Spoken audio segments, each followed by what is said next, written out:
ये कहानी एक छोटे से गांव के एक युवा लड़के सूरज की है, जो एक डिलीवरी बॉय था। सूरज एक बहुत ही मेहनती और ईमानदार लड़का था, लेकिन एक अजीब घटना ने उसकी जिंदगी को पूरी तरह से बदल दिया। सूरज का काम था गांव के लोगों को पैकेट्स और सामान डिलीवर करना। उसका दिन सुबह से शुरू होता और देर रात तक चलता।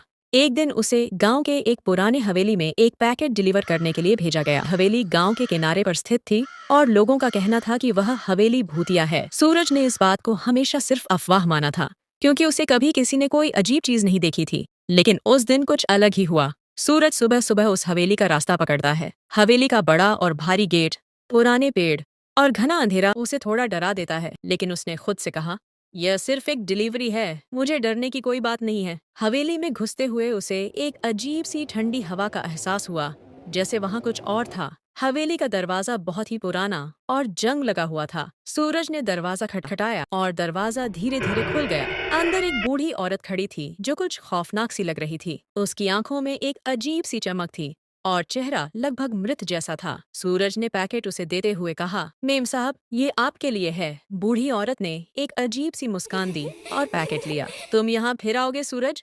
उसने धीमी आवाज में पूछा। सूरज ने उसे अनदेखा किया और जल्दी से हवेली से बाहर निकल आया, लेकिन उसे एहसास हुआ कि उसके शरीर में एक अजीब सी थकान और डर घुस गया था। उसके मन में एक सवाल उठने लगा कि क्या सच में हवेली में कुछ अजीब है। अगले दिन सूरज ने फिर से उसी हवेली में डिलीवरी के लिए जाने का आदेश पाया। उसने मन ही मन सोचा कि शायद वह गलती से डर गया था, लेकिन जब वह वहां पहुंचा तो हवेली का माहौल और भी खौफनाक हो गया था। हवेली में घुसते ही सूरज को फिर वही ठंडी हवा का एहसास हुआ, लेकिन इस बार उसे हवेली में कोई भी दिखाई नहीं दिया। पैकेट को उस बूढ़ी औरत तक पहुंचाना था, लेकिन वह कहीं दिखाई नहीं दी। सूरज ने पैकेट को हवेली के अंदर रखा और जल्दी से बाहर जाने की कोशिश की, लेकिन तभी उसे पीछे से कुछ आवाजें सुनाई दी। वह घबराया हुआ मुड़ा और सामने उसे बूढ़ी औरत दिखाई दी, जो अब बिल्कुल अलग तरीके से खड़ी थी। उसकी आंखों में एक लाल रंग की चमक थी और वह धीरे धीरे सूरज की ओर बढ़ने लगी। तुमने क्या देखा है? उसने एक अजीब सवाल पूछा। सूरज डर के मारे कांपते हुए बोला, मैंने कुछ नहीं देखा,